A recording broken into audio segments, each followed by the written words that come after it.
ஓம் ஸ்ரீ கணக்கம்பட்டி சத்குருவே சரணம். சத்குரு ஞான வள்ளலே சரணம். என் அன்பின் பிள்ளையே, நீ அழுததெல்லாம் போதும், எழுந்து விட்டு வா. எத்தனை விஷயத்தை நினைத்து நீ அழுது கொண்டே இருப்பாய். அப்படி என்றால் நீ அழுது கொண்டே மட்டும்தான் இருக்க முடியும். உனக்கான வாழ்க்கையை வாழ்வதற்கு நான் உனக்கு ஒரு வாய்ப்பை கொடுக்கின்றேன். தனிமையில் இதை இருக்கும் போது கேள். சர்வ நிச்சயமாக உனக்கு ஆறுதல் மட்டுமல்ல, உன் வாழ்க்கையாகவே இது மாறுவதற்கு வாய்ப்பு இருக்கிறது என் தங்க பிள்ளையே. உன் கூடவே இருந்து கொண்டு உனக்கான விஷயத்தில் உனக்கு கெடுதலை விளைவிக்க வேண்டும் என்று ஒருவர் நினைத்து கொண்டு இருக்கின்றார். அவர் யாரென்று நான் சொல்வதற்காக வந்து இருக்கின்றேன். எத்தனையோ சூழ்ச்சிகள் நடந்து கொண்டு இருக்கும் போதிலும் அத்தனையும் அடித்து நொறுக்கிவிட்டு உனக்கான வெற்றியை தருவது இந்த அப்பன் என்று உனக்கு தெரியும் அல்லவா? அதன் பிறகும் எதற்காக சற்றும் யோசிக்கிறாய்? நான் உனக்கு நல்லது எது, கெட்டது எது, உன் கூட இருக்கிறவர்கள் யார், எப்படிப்பட்டவர்கள் என்பதை உனக்கு புரிய வைப்பதற்கும் விளக்கி தருவதற்கும் அல்லவா இந்த அப்பன் இப்பொழுது வந்திருக்கின்றேன்.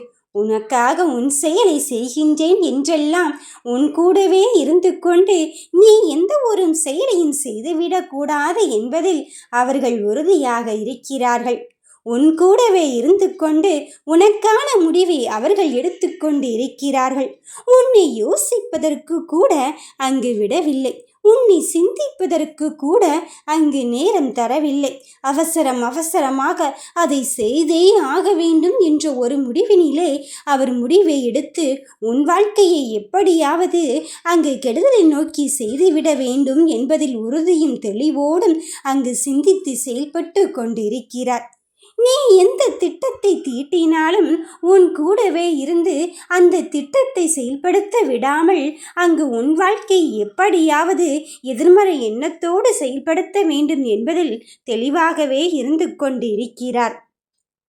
அப்படிப்பட்டவரை உனக்கு நான் அடையாளம் காட்டிக் கொள்வதற்கு இப்பொழுதே நான் வந்து இருக்கின்றேன். இத்தனை நாட்களாக நீங்கள் என் கூடவே இருந்தும் எதற்காக அப்பா நீங்கள் அனுமதித்து கொண்டு இருந்தீர்கள் என்றுதானே இந்த அப்பனிடம் கேள்வி கேட்கிறாய். என் தங்க பிள்ளையே, அதை எப்படி நான் அனுமதிப்பேன்? நான் கண்டுபிடித்த அந்நாளின் முதல் நாளில் இருந்தே நான் மறைமுகமாக சூசகமாக என் செல்ல பிள்ளைகளிடம் சொல்லிக் கொண்டுதான் இருக்கின்றேன். ஆனால் நீயோ அதை அறிந்தும் அறியாமலும் கண்டு கொண்டும் கொள்ளாமலும் உன் புத்தியை திசை திருப்பிக் கொண்டு இருக்கின்றாய். ஆனால் இதற்கு காரணம் நீ அல்ல என் தங்க பிள்ளையே. அவர்கள்தான் இப்படி புத்தியை திசை திருப்ப வைத்து அங்கு எப்படியாவது உன் வாழ்க்கையே வெற்றியை விட தோல்வியை அதிகப்படுத்தி கொள்ள வேண்டும் என்பதில் தெளிவாக இருந்து கொண்டு இருக்கின்றார்கள். நானோ எவ்வளவோ முயற்சி செய்தேன். ஆனால் இனியும் என் பிள்ளைகளிடம் நேரடியாக வந்து சொல்வதென்று உறுதி ஏற்றிவிட்டேன். இனியும் உன்னை கஷ்டப்படுத்துவதற்கு நான் ஒரு நொடி கூட அனுமதிக்கப் போவதே கிடையாது.